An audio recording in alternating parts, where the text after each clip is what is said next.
Magandang tanghali po sa ating lahat.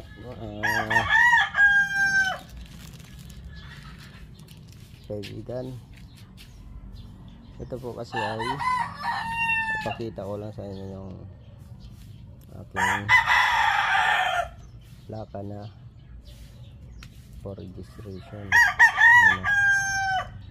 Pinagbabawal na po kasi yan na ibiyahe. Ngayon, buti na lang pagpunta ko sa LTO, trinak ko yung tunay kong plaka doon.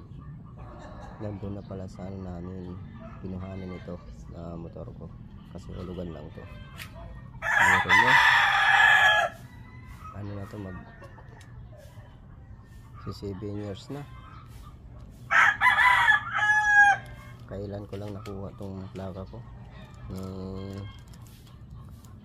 isang araw lang. Ito na yung tunay na plaka niyan, nakuha ko na. Yan o. Ayan na yung tunay na plaka niyan. Pero hindi ko muna kakabit to kasi may ano pa to, naka-registered pa yan. February pa ano yan, expired yung plaka na yan, yung registration na temporary plate. Kaya yun, pag pinarehistro ko yan, ito na yung ano ko para sigurado.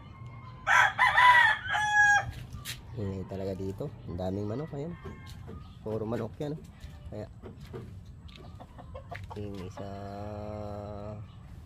nakakano sa pagbablog. Yan.